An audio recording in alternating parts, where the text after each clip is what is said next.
उचाना थाने के अंतर्गत आने वाले गांव काबरछा के मौजूदा सरपंच संदीप की काबरछा के ही रहने वाले कुछ व्यक्ति द्वारा गोली मार के हत्या कर दी गई थी। ये काफ़ी सनसनीखेज मामला था कि युवा सरपंच की दिन सुबह सुबह गोली मार के हत्या करना, और इसका जो मुख्य कारण जो एफआईआर में मृतक के भाई के द्वारा लिखवाया गया था वो था चुनावी रंजिश कि जो दोषी पक्ष है उनके परिवार से भी किसी ने इलेक्शन लड़ा था, जो इलेक्शन हार गए थे और उसके बाद से चुनावी रंजिश अपने मन में पाले हुए थे और उसी के चलते इन्होंने कल सुबह इस घटनाकांड को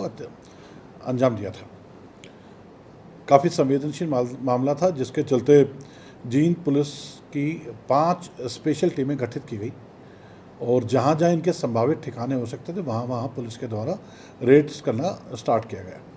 कल रात को भी कुछ ऐसी डेवलपमेंट थी कि गांव में ये दोबारा घुस सकते हैं, जिसके चलते मैं भी कल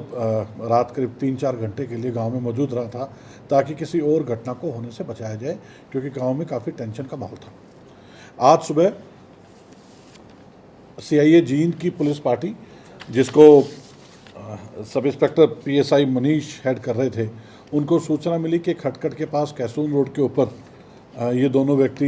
मोटरसाइकिल के ऊपर देखे गए हैं, जिस पर पुलिस के द्वारा तुरंत घेराबंदी की गई और इनको रुकने के लिए बोला गया तो उन लोगों ने अपने बचाव में भागते हुए पुलिस पार्टी के ऊपर गोलियां चलानी स्टार्ट कर दी, जिससे पुलिस पार्टी ने भी अपने बचाव में व दोषियों को काबू करने की पर्पज़ से इनके ऊपर गोलियां चलाई,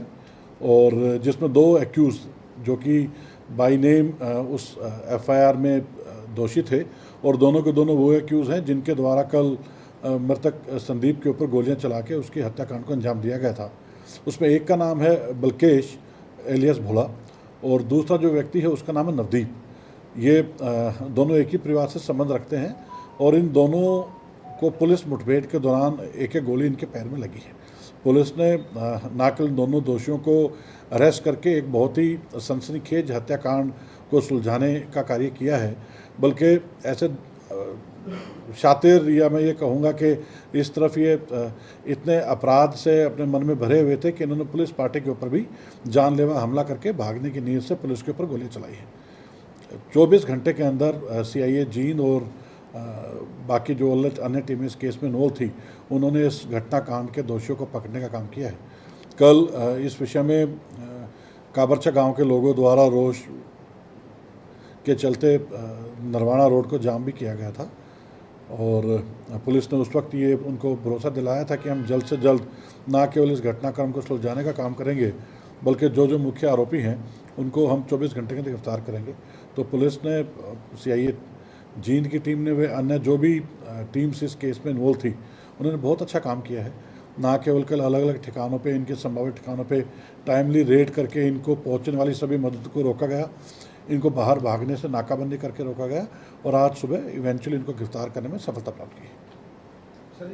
इनके द्वारा जो हथियार पुलिस पार्टी के ऊपर फायर करने के लिए यूज़ किए गए थे, शायद यही वो हथियार हो सकते हैं जिनसे कल जो काबरछा गांव के सरपंच थे मृतक संदीप, उनकी हत्या की गई हो। 3 हथियार इनसे बरामद हुए हैं। अभी उस एरिया की पुलिस तलाशी भी ले रही है, क्योंकि जहाँ पे घटनाक्रम हुआ है वहाँ पे चारों तरफ खेत हैं और खेत में क्योंकि इस टाइम धान की फसल की रुपाई हो रखी है तो खेतों में काफ़ी पानी है, तो वहाँ पे इस टाइम पुलिस की अपना सर्च अभियान चला हुआ है। इनके जो अन्य एक और साथी जो बाइनेम हैं, उसमें एक इनका कज़न है जिसका नाम विनय है, उसके लिए भी पुलिस पार्टी लगातार दबिश दे रही है और मुझे पूरा यकीन है कि जल्द से जल्द उसको भी ना केवल पकड़ा जाएगा बल्कि उसको माननीय न्यायालय के सम्मुख पेश किया जाएगा। जो 2 व्यक्ति जिनके साथ पुलिस की मुठभेड़ हुई है, इसमें एक अपराधी जिसका नाम बलकेश एलियास भोला है, इसके ऊपर गांव में झगड़े का केस है जिसमें एट्रोसिटी की धारा भी लगी हुई है। जो दूसरा साथी अभी तक फरार है विनय, इसके ऊपर एक आर्म्स एक्ट के तहत गैर कानूनी नाजायज हथियार अपने पास रखने का एक केस इससे पहले दर्ज है। सर, इसमें मुख्य पुलिस के साथ में क्या सामने आया, क्यों मारा था, क्यों अंजाम दिया? देखिए, अभी तक दोषियों से तो बहुत ज़्यादा पूछताछ नहीं हो पाई है, क्योंकि उनको पकड़े जाने के बाद जिस टाइम उनको पकड़ा गया था दोनों इंजर्ड थे, उनको तुरंत मानवीय मूल्यों को महत्व देते हुए अस्पताल में दाखिल करा गया है। जहाँ तक मृतक के परिजनों के द्वारा, परिवादियों के द्वारा जो आरोप लगाए गए थे, उनका यही कहना था कि सिर्फ और सिर्फ चुनावी रंजिश इसका कारण है, क्योंकि चुनाव में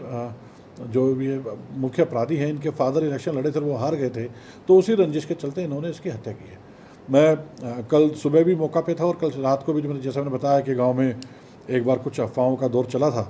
तो वहाँ जाके मैंने देखा कि मृतक के और दोषियों के परिवार घर जो है बिल्कुल साथ साथ लगते हैं, बिल्कुल एक ही गली के अंदर इनके घर हैं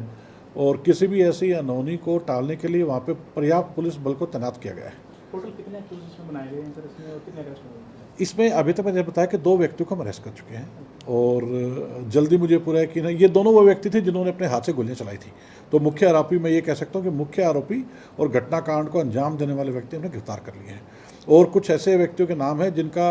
इस सारी साजिश में या किसी तरह की प्लानिंग में इससे पहले उनका कोई रोल रहा तो उनके नाम एफआईआर में लिखवाए गए हैं। उनके ऊपर भी पुलिस जल्द से जल्द कार्रवाई करके उनको अरेस्ट करेगी।